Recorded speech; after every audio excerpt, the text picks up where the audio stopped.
Hello, hello. Lovely to have you here. It's a beautiful day today, and I thought I'd bring up another one of these topics in Buddhism. And this topic has to do with meditation. Is meditation just doing nothing? There was a recent, or I should say a while back, a thread over at SuttaCentral, which is an online discussion forum that has a lot of good information on it. An interesting discussion about this very topic, which I thought I'd go into. I think it's important because sometimes you will hear this very instruction, that meditation is just doing nothing.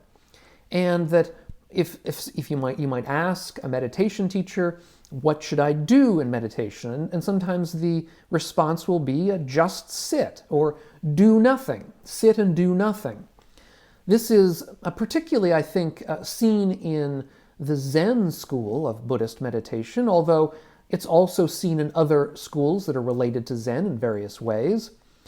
And within Zen, there's this idea which is called shikantaza, which is a Japanese term which basically means just sitting. Particularly, this is popular in the Soto school of Zen, where again, the instruction, the general sort of most basic base instruction that we get is just sit. Here is where we get into differences, though, in teaching styles and in learning styles. That is to say, this kind of instruction of do nothing or just sit can be absolutely perfect for many of us. I think in particular it's very, very good for those of us who are of a more driven lifestyle, who are pushed to do something, who feel they have to act in the moment, sort of type A personalities, if you like. That is to say, people who are into what's sometimes called efforting within Buddhism. Efforting is this notion not just of putting in effort, but of sort of a very ego-driven kind of sense of wanting things to be done and wanting oneself to do something. And with that kind of personality, with that kind of learning style, it can be a real breath of fresh air for someone to tell us basically, just relax, just sit back, don't do anything, just sit.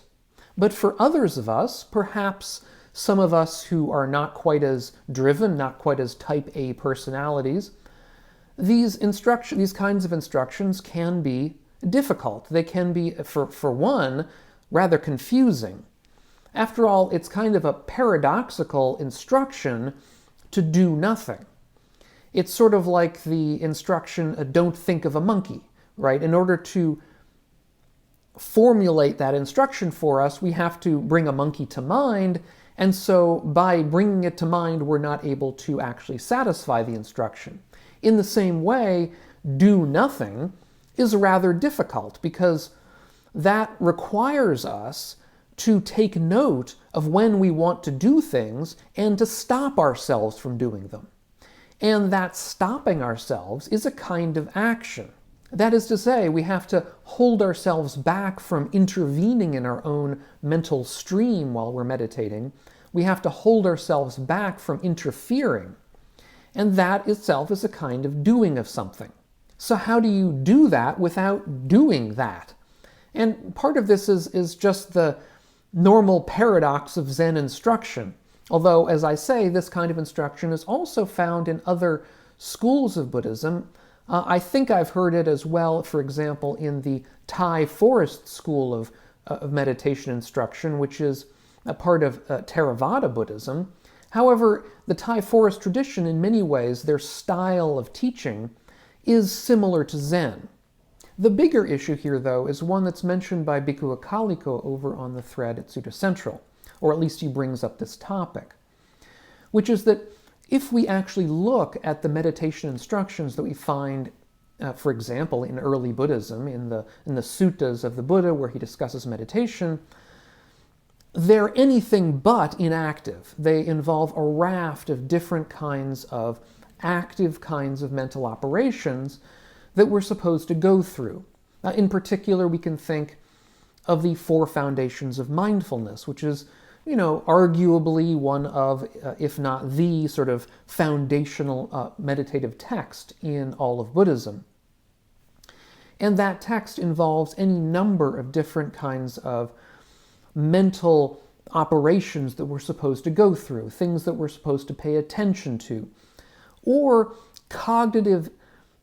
directed cognitive kinds of activities that we're supposed to undertake, such as considering ourselves or our bodies as composed of the four elements of earth, air, fire, and water, and paying attention to those elements as they go in and come out, or at least paying attention to their existence within our experience. Or, even more, coming to understand ourselves as being equivalent to a corpse in a charnel ground.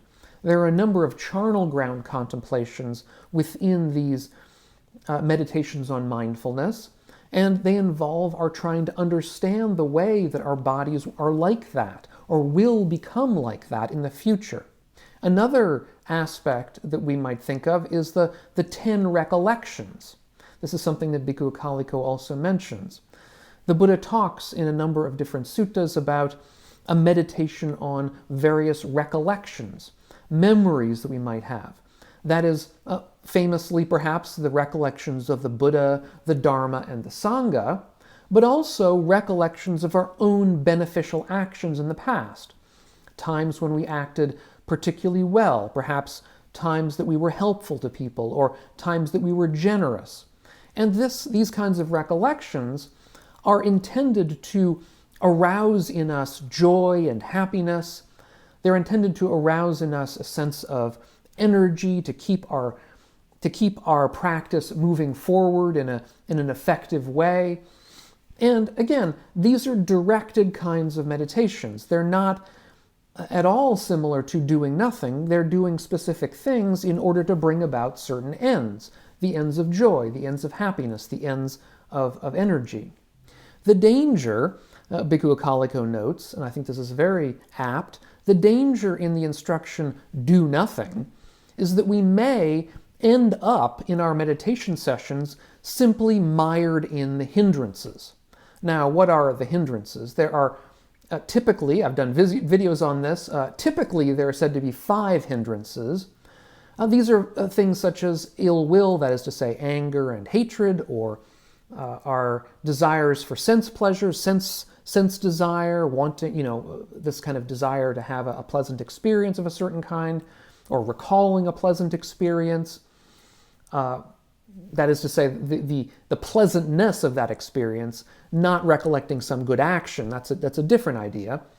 As well as hindrances such as being sleepy, tired, or our mind being overactive, being restless and remorseful. These are different hindrances. Doubt is the 5th hindrance. But in any event, we can understand that if we take to heart this idea of doing nothing, we might get caught, let's say, in hindrance of resentment towards somebody, and simply rehearse that resentment over and over in our minds during our meditation session, because we think, well, we're not supposed to do anything, we're just supposed to sit here and allow the hindrance to persist. Now, such ill will, such resentment, all of these hindrances may indeed go away on their own if we do nothing. That is indeed one possibility. However, they may also simply propagate themselves in a form of what's known as mental proliferation within Buddhism.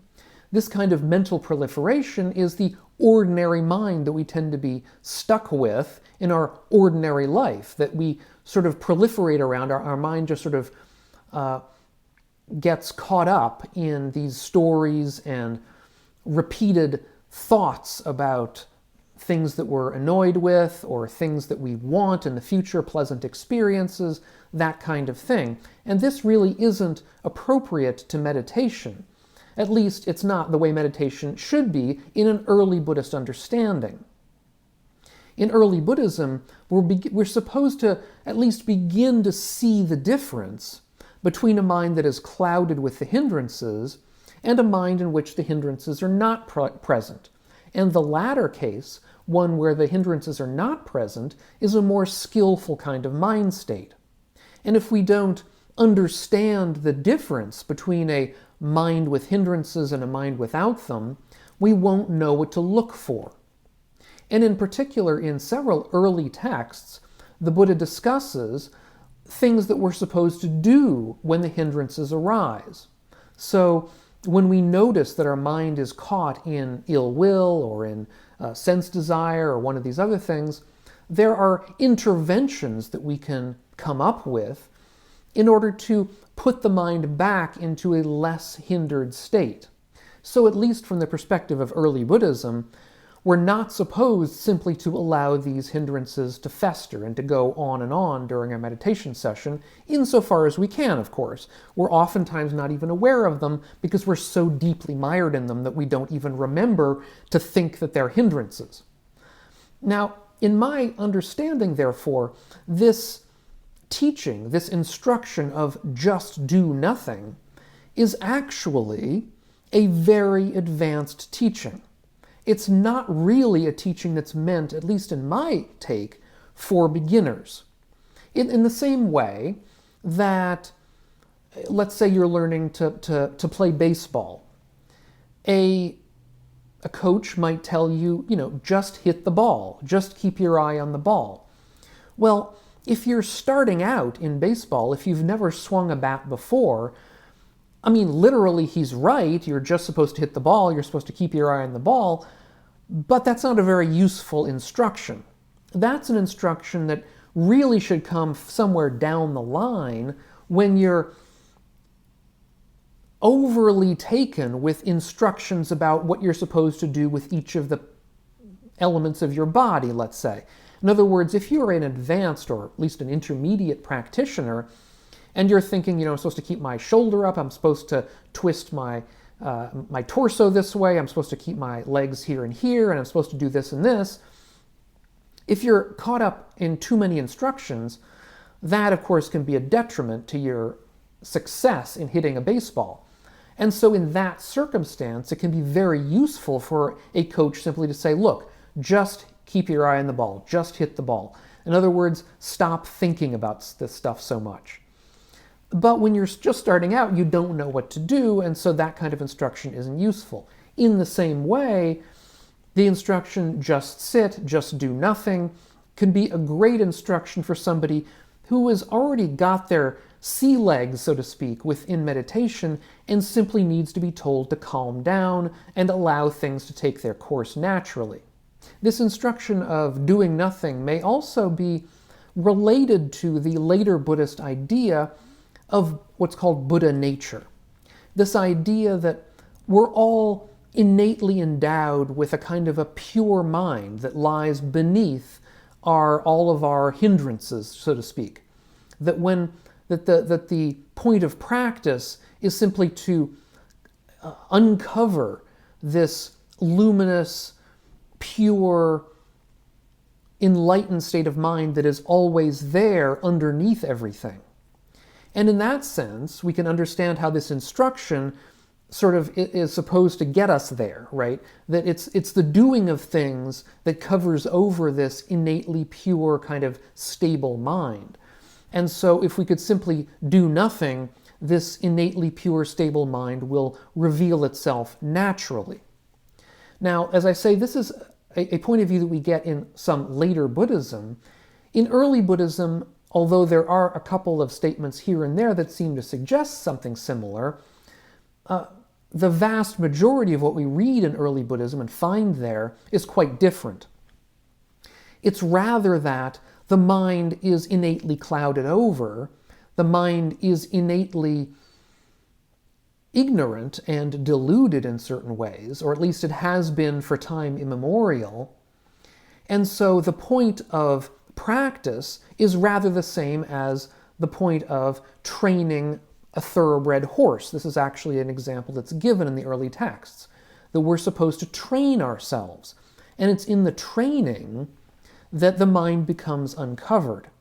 But it's the training, but the training itself is an active training. It's not simply telling the horse to do nothing.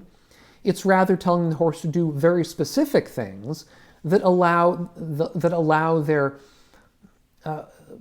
shall we say, their ordinary tendencies of acting to be uncovered, or should we say to be replaced by more skillful ways of acting.